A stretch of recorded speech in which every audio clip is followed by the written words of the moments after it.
Man, a 𝗙𝗥𝗢𝗠 scented candle? Oh. I would totally be down with that. I would be down with that, yeah.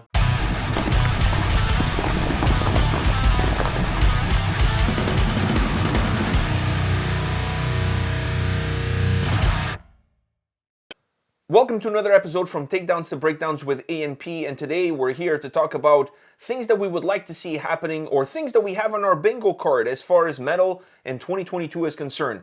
Welcome to the show. I hope you enjoyed your celebrations. If you were like us, you probably spent them at home.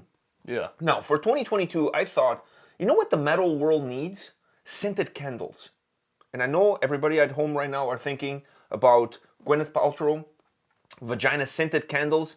That's not kind of where I was going with this. But having said that, man, a 𝗙𝗥𝗢𝗠 scented candle? Oh. I would totally be down with that. I would be down with that, yeah. I would totally be down with that. I would put them next to my bathtub as I'm sinking in, listening to some Lorelei. Oh, fuck, that would be amazing. But what would it smell like? That's the real question. Greatness. Greatness. Sexiness. I don't know. Like, Pierce nipples. fuck. Don't you wonder how he smells like? Yeah. It's crossed my mind a few times. I'm just saying, scented candles, 𝗙𝗥𝗢𝗠 scented candles, I think that would be amazing. I think it would be amazing. Some bands I don't necessarily would like to have scented candles from Like 𝗙𝗥𝗢𝗡. I was thinking about Christopher Bose from Maelstrom. What the fuck were those candles smell like? Ale. Pirates? Rum. Rum? Gunpowder. Gunpowder. Gunpowder. Yeah. All right. So, but that's not where I was going with, even though that's a very good idea. The 𝗙𝗢𝗡 one. Add that to the list. The 𝗙𝗢𝗡 one would be cool. If you're like watching a 𝗙𝗢𝗡 like live stream, you just put the 𝗙𝗢𝗡 candle. It smells like a dead pig. It smells like death. Death itself. Yeah. Rotten bodies. Exactly. And that's kind of where I was going with this idea, because I honestly think in 2022, there's still going to be a lot of live stream shows. And we need something to create atmosphere. Yeah, I was gonna say the live show. I've never really been into watching some of these live shows. I do, but I don't. It's not my thing. Because they don't have much atmosphere, and it's also it's like just I'm like sitting on. It's like watching a YouTube video. I was just gonna say that it's like watching a YouTube video, no different. So you need something with atmosphere. So it's like if you're watching like a black metal concert or a doom concert, get like a fog machine and fill your. Fuck, no, you're going way too far with a fog machine. I was thinking about the candle that has the smell of your favorite venue. Yeah, but but venues have fog machines. I know, but now you're going really out of the put way. a scent in there. Like a liquid scent into your Like fog liquid, machine? Yeah. Instead of a candle, now you're going with a fog machine. You're with scent? hotboxing your house.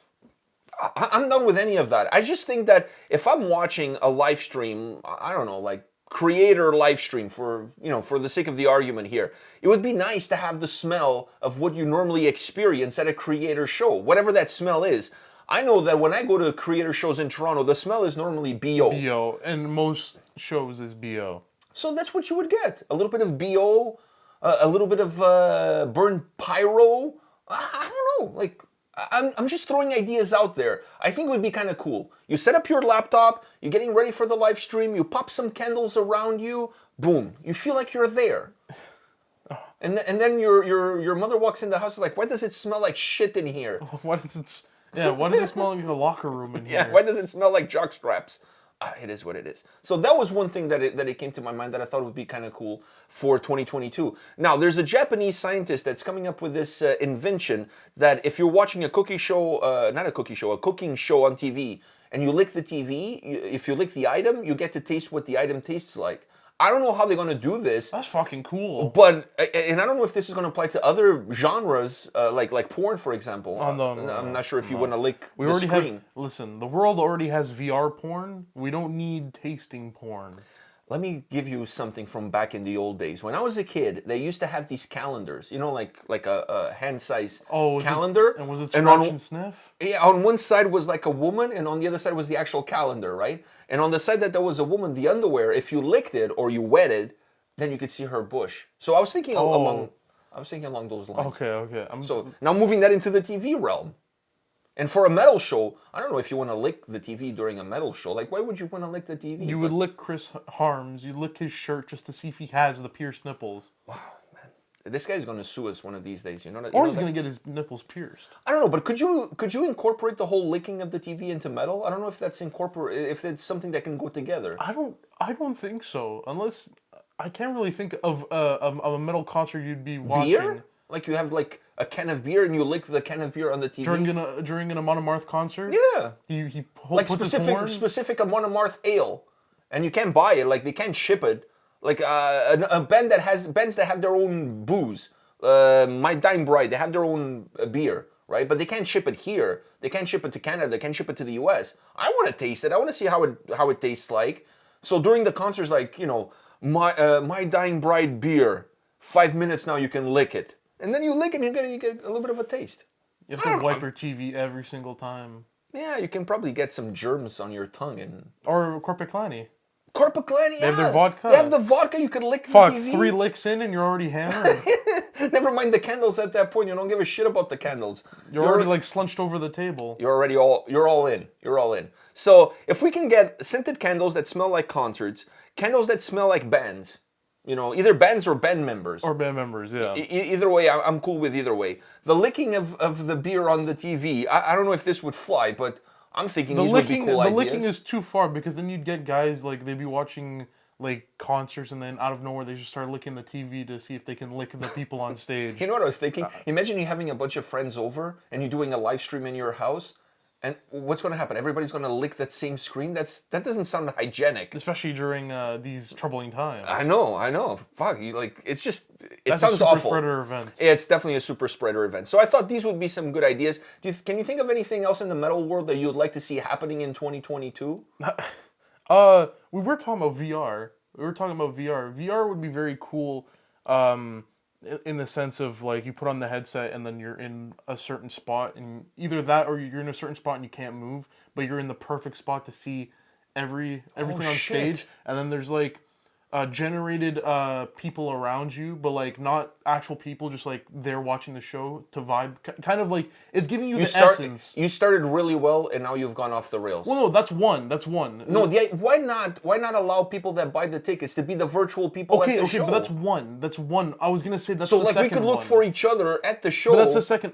The first one is easier to do. It's way easier to do. It's one camera and it's a 360 camera. Yeah, that's true. You put on the headset and then there's like generated people around you and they're just vibing and you're just that one person in the middle. And your ticket price depends on where you want to be within the venue. So for example, if you want to be in the front row, it would be all the buy same more? and you'd be in the middle to be able to see everything. Oh, I thought you were going to go far and make this super virtual where if you want to sit in the back, your ticket costs less. If you want to sit in the front, your ticket is more. If you want to be in the balcony...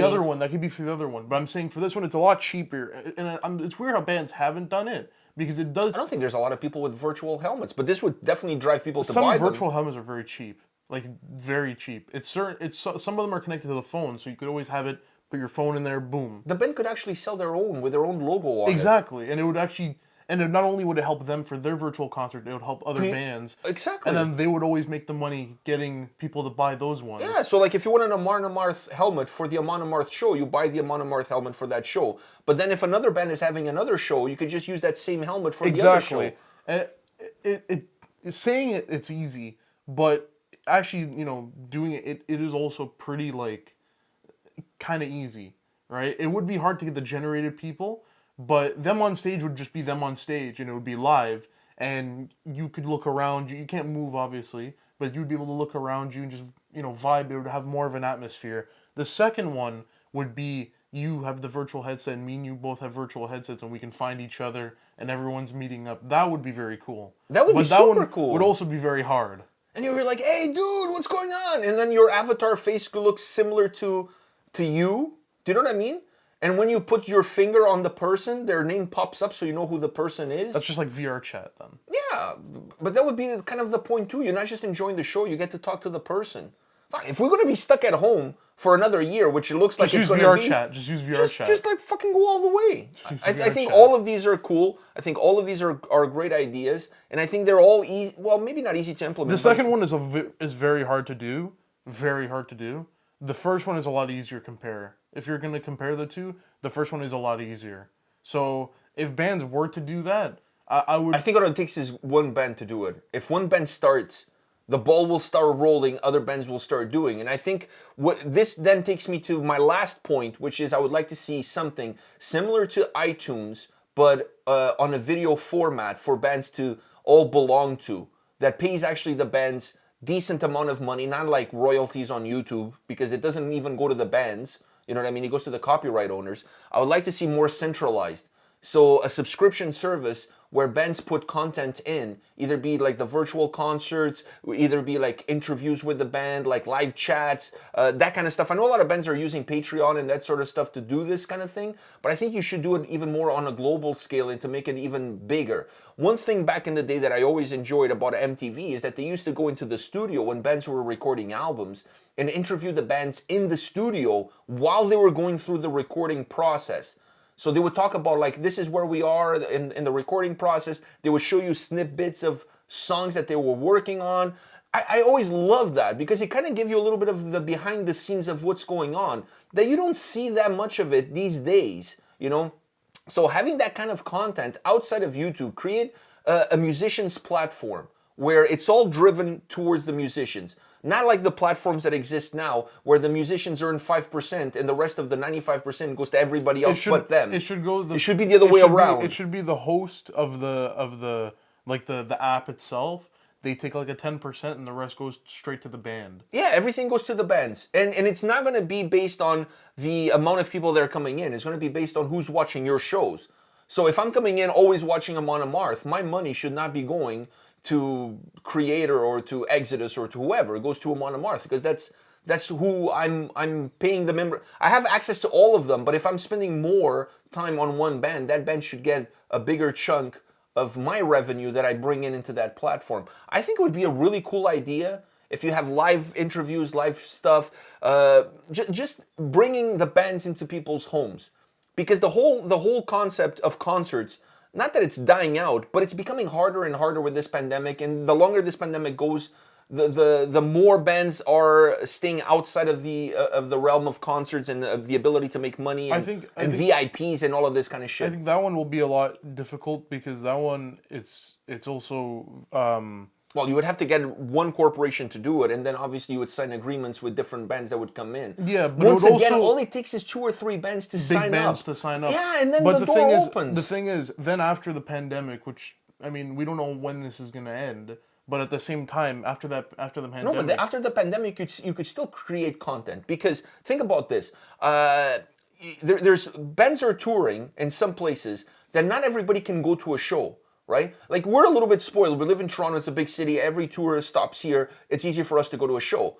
But if you live in Nunavut, if you live in Botswana, you cannot go see Slayer. Like, you know what I mean? You cannot go and have that experience. So once the concerts start, you can incorporate the VR, film the first show of the tour, or film like one show in like North America, one show when you do the European tour, one show when you do the Asian leg. And have those available in the time slots that would be available for the people in that area and do it virtually and put it on that platform. I think it would be great because not everybody can go to the show. Not everybody can have access to these bands. Not everybody can buy the VIP.